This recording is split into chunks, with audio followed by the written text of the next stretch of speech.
Doctor Satpal Singh ji, प्रदेश सरकार में मंत्री श्री के.पी. मलिक जी,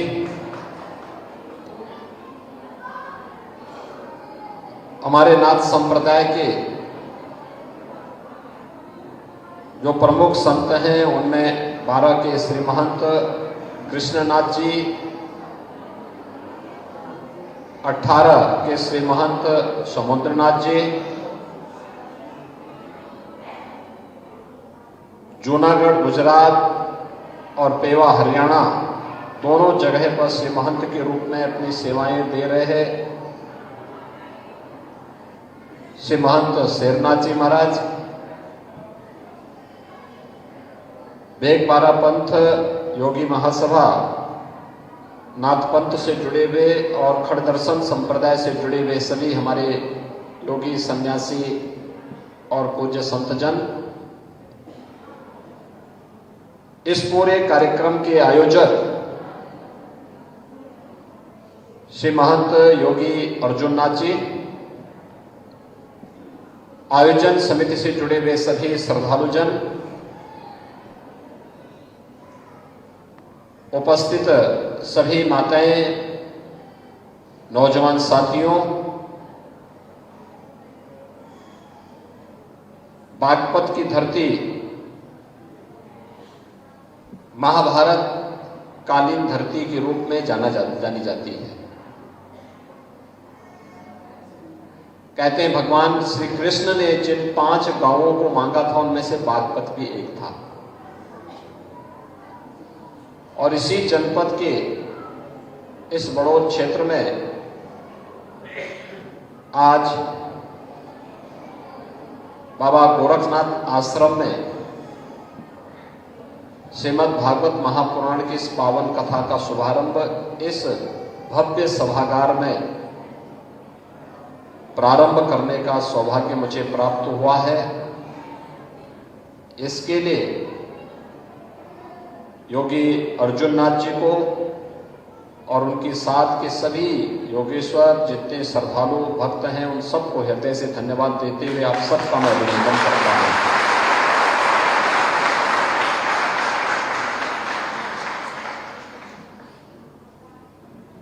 अभी हमने 2 दिन पूर्व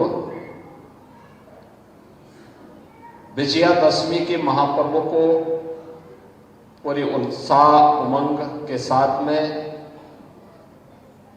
हर्षोल्लास के साथ में उसको संपन्न किया है।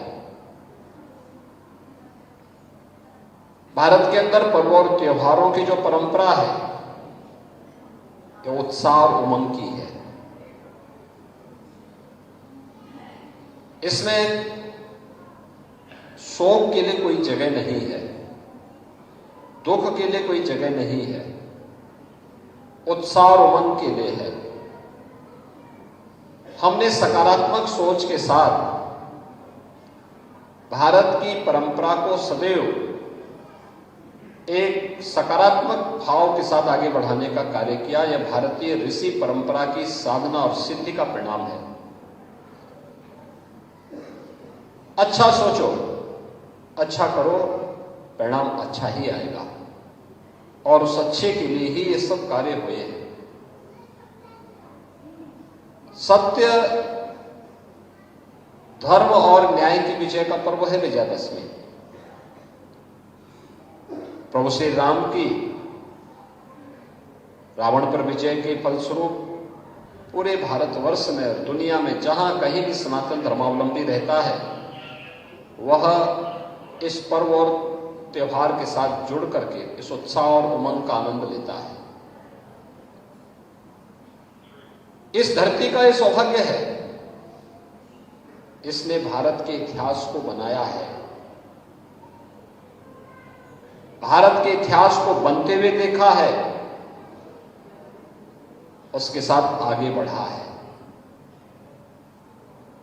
याद करिए 5000 वर्ष पहले जिस धरा पर भगवान श्री कृष्ण ने 5 गांव मांगे थे और जिसमें से एक गांव आपका जनपद भी है, ये वही धरती है। जब कौरव ने मना कर दिया कि नहीं, हम दुर्योधन ने कहा कि नहीं, 5 गांव तो दूर 1 इंच जमीन नहीं देंगे, तो महाभारत भी हुआ था। महाभारत के बाद महाभीषण संग्राम हुआ। उस महायुद्ध के बाद जो जनधन की हानि हुई, मानवता पूरी तरह लहूलुहान हो चुकी थी, ज्ञान विज्ञान की पूरी परंपराएं एक प्रकार से नष्ट सी हो गई थी, तब भगवान वेदव्यास ने, जो स्वयं अब इस पूरे युद्ध के दृष्टांत थे, उनके सामने सारी घटनाएं घटित हुई थी, उन्होंने महाभारत जैसा महाकाव्य के रूप में एक ग्रंथ भी रचा और भारत का इतिहास है।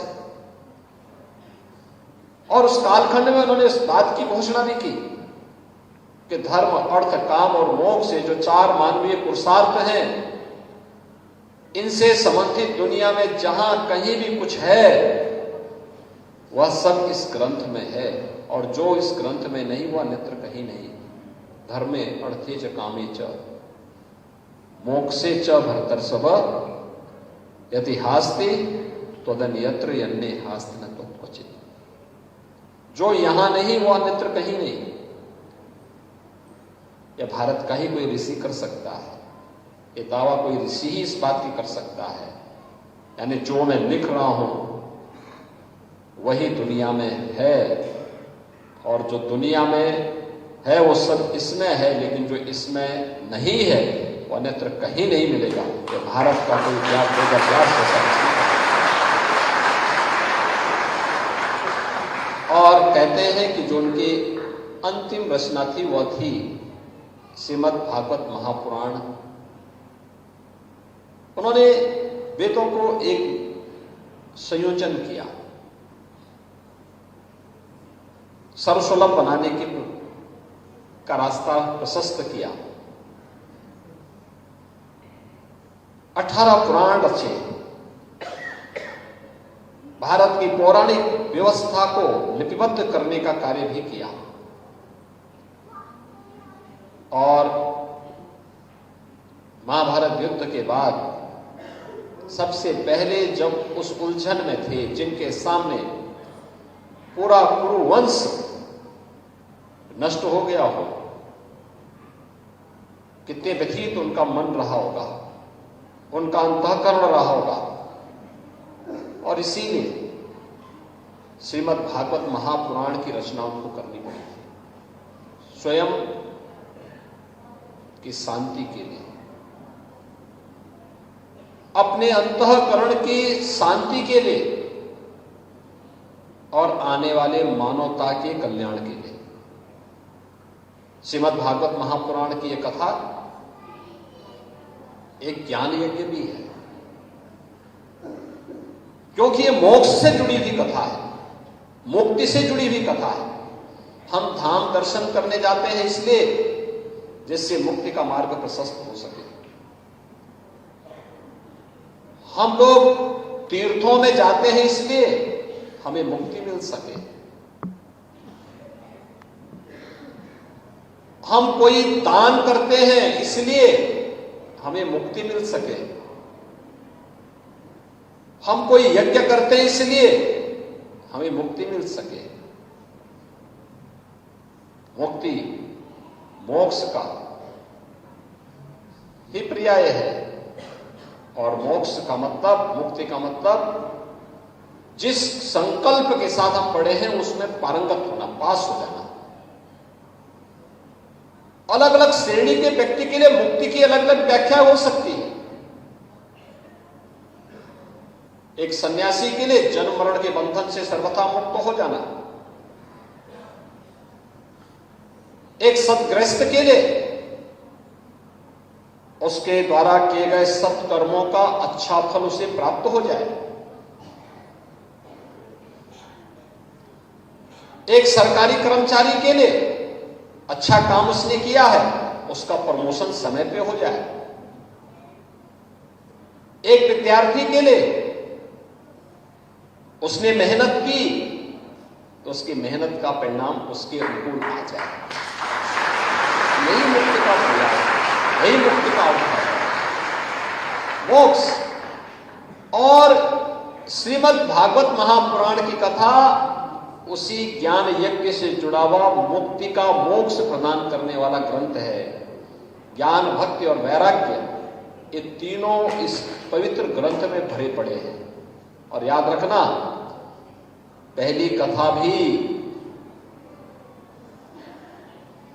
सुख तीर्थ में ही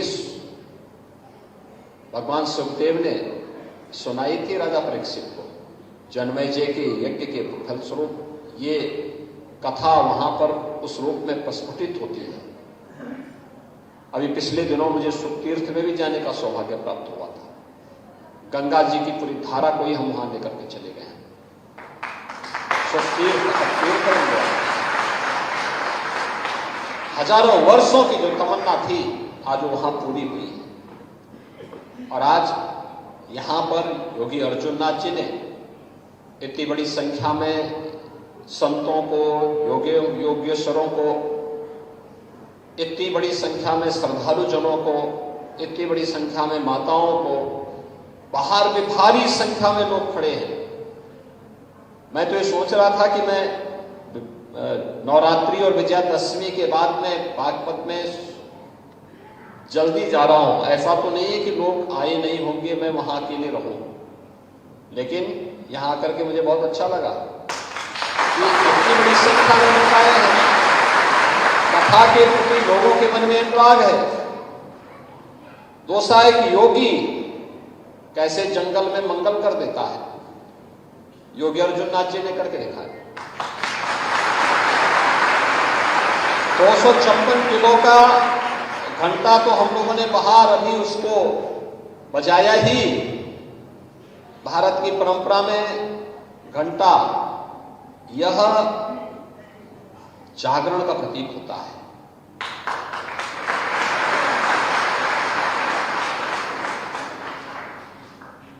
ये जागरण के देवता होते हैं, साक्षात भैरव जी के प्रतीक होते हैं।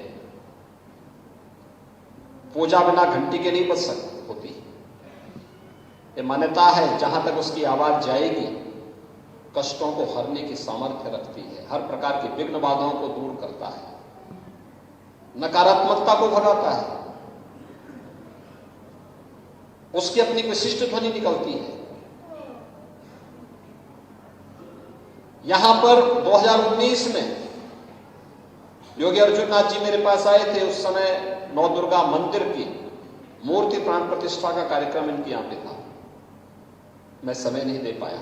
आज मैंने दर्शन किया, कितनी भव्य प्रतिमा वहां रखी है जगत जननी मां भगवती। आप सबका सहयोग उनके साथ में रहा तो देखिए एक योगी ने कैसे इतना बड़ा सभागार और इतना अच्छा सरोवर भी यहाँ के लोगों के लिए दे दिया। तो एक संत तो कुछ अच्छा कर ही सकता है, योगदान दे सकता है, प्रयास करके उसको आगे बढ़ा सकता है। बाकी तो इन चीजों के संरक्षण में स्थानीय जनमानस को योगदान देना चाहिए। स्थानीय जनता को खड़े होकर के उनके साथ सहयोग करना चाहिए। यह आपकी पहचान बनेगी। स्थानीय लोगों को इसके माध्यम से एक नई ऊर्जा मिलेगी। उन्हें विभिन्न प्रकार के धार्मिक आयोजनों के साथ जुड़ने का अवसर प्राप्त होगा और एक धार्मिक आयोजन सकारात्मकता को जन्म देगा, अच्छी दिशा में बढ़ने के लिए एक नई प्रेरणा देगा।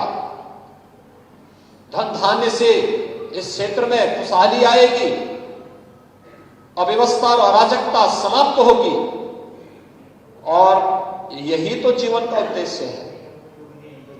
और उसी उद्देश्य के लिए आज यहां पर इस कथा शुभारंभ के अवसर पर मैं यहां पर आया हूं।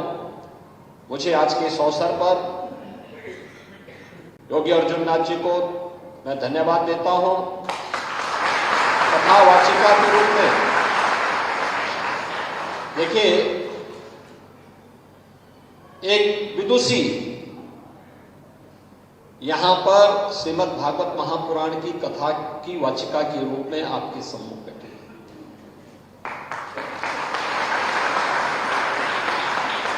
वेदों की बहुत सारी ऋचाएं ऐसी हैं जो भारत की किसी विदुषी ने रची हैं, अलग अलग कालखंडों में रची हैं। कौन कहता है कि महिलाएं वेद नहीं पढ़ सकती? कौन कहता है कि महिलाएं संस्कृत नहीं पढ़ सकती? कौन कहता है कि महिलाएं जीवन के किसी एक क्षेत्र में जाकर के नेतृत्व नहीं कर सकती? हमें जब विद्या के अधिष्ठात्री देवी के रूप में किसी की अर्चना करते हैं तो देवी सरस्वती की ही पूजा करते हैं। तो फिर एक विदुषी के श्रीमुख से श्रीमद् भागवत महापुराण की कथा का सुनना आप सबके लिए सौभाग्य का विषय होना चाहिए और आप सब इस पूरी कथा का श्रवण आनंद लें। कथा के मर्म को जानने सुनने का एक अवसर आप सबके पास होगा। हमें इन प्रसंगों को जो आपसे जुड़े हुए होंगे उनसे प्रेरणा प्राप्त करनी चाहिए। अपने जीवन में उनमें से कुछ को भी अगर हम किसी भी रूप में अंगीकार कर पाएंगे तो वह कल्याण का मार्ग प्रशस्त करेगा। आज के इस अवसर पर एक बार फिर से इस पूरी कथा का पुण्य इस पूरे क्षेत्र को प्राप्त हो, इसके लिए मैं आप सबके प्रति हृदय से अपनी शुभकामनाएं देता हूं। कथावाचिका जी का हृदय से अभिनंदन करता हूं। योगी अर्जुन नाथ जी को धन्यवाद देता हूं और जितने हमारे योगेश्वर आए हैं, संतजन आए हैं, इन सब का भी हृदय से स्वागत करते हुए यहाँ के माननीय सांसद जी डॉक्टर सतपाल सिंह जी को, उनको भी धन्यवाद देता हूँ कि वे अपने कार्यक्रम में से समय निकाल कर यहाँ पर उपस्थित रहे हैं। आप सबके प्रति मेरी मंगलमय शुभकामनाएं हैं। धन्यवाद। जय हिंद। जय जय श्री राम। धन्यवाद।